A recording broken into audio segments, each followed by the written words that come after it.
The mystery of creation revealed. This experience happened on the 17th of August 2017 at 5 a.m. I was on my bed, then I felt vibration around the ceiling of my bedroom. Then suddenly I saw a huge hand coming down from the sky. And then I heard a voice saying, "Moses, I have come to take you." Immediately I began to rise beyond the cloud in the sky. As I was moving in space, I saw a huge ball of fire moving. Afterward, I saw this mass of burning fire heading in my direction. Then in the middle of this flame of fire, I heard the voice of the Lord saying, "Behold, contemplate and listen. Discover the thought that I had when nothing was created." Then the Lord began to speak words of mystery. I said, "Lord, I would not be able to retain and remember your words." The Lord said, "Worry not. You have the level required." Immediately I saw myself on the earth holding a notebook and a pen, and I began to write. But strangely I was simultaneously present with the Lord while at the same time, I was on the earth writing. We were in space and in emptiness when the Lord said to me, "Son of man, before the creation, I chose myself. The flame of fire that you see is my representation." I was floating and moving along the emptiness since eternity. Nothing was created back then. My energy was so excessive and abundant that even the infinite space was suffering the weight of my presence that was prevailing in emptiness. That is why it is written, "In the beginning was the Word," but do not think that the infinite emptiness was vacant. I was supposed to move in order to fill up the emptiness and the infinite space with my energy and presence in order to allocate myself an infinite territory and establish my omnipresence. But then waves springing from my breath began to take over the firmament in order to fill this infinite empty space with my energy. By the word of the Lord the heavens were made, their starry host by the breath of his mouth. Psalm 33:6. This may be beyond your understanding, but you can at least imagine my capacity to fill the infinite emptiness which I was supposed to fill with my presence.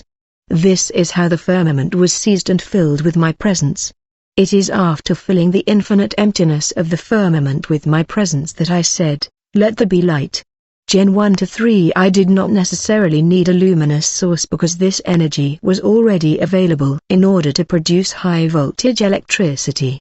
In fact, sparkling and glittering vibrations were colliding and ramming themselves in order to produce flashing of light and thunderbolt, resulting in electrical charges and shock that the emptiness could not bear.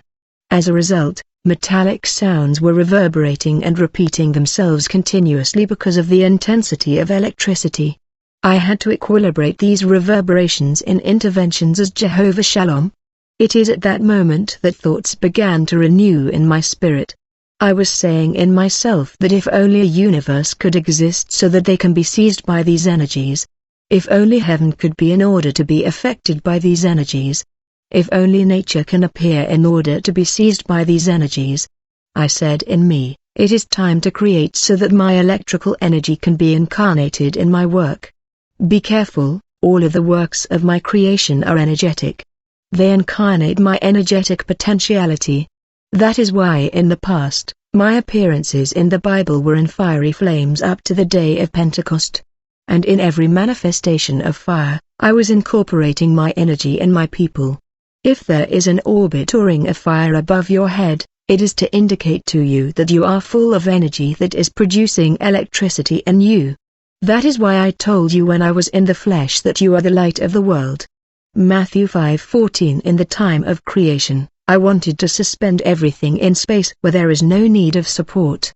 This is in order to teach the world that my creation is unshakable because of my energies that support it.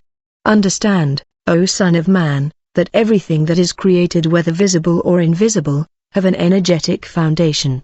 Around me, the law of execution is at work. The moment I think, immediately it comes to pass. Every object of my thought initiate the process of creation, thanks to these energies. When I think about something, a black and white design of the object appear in my vision waiting for my word in order to become color and animated. My word color and animate my outline and sketch as it is written in Isaiah 55:8-9, for my thoughts are not your thoughts, neither are your ways my ways, saith the Lord.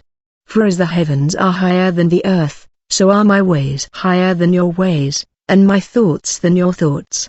The visible and invisible were before my face like a book that I was browsing. Everything had to follow the blueprint according to my sketch. I was contemplating and I was seeing the plan of my creation, and I imposed my law so that once everything is animated, they will converge to my will. Everything had to follow the blueprint of my sketch. Once I had finished designing the sketch, there was the color embellishing the creation. My energy was animating that which was a sketch. It is He who made the earth by His power, who established the world by His wisdom, and by His understanding, He has stretched out the heavens. Jeremiah 10:12 Son of man, understand that my creation is without fault, as many with their erroneous science that they cannot master yet are accusing me of mistakes. The works of my hand are touched by energy, and my creation is imbued with my energies.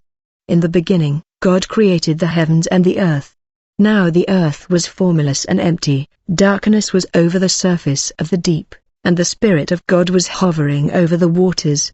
Genesis 1:1-2 For you created my inmost being, you knit me together in my mother's womb.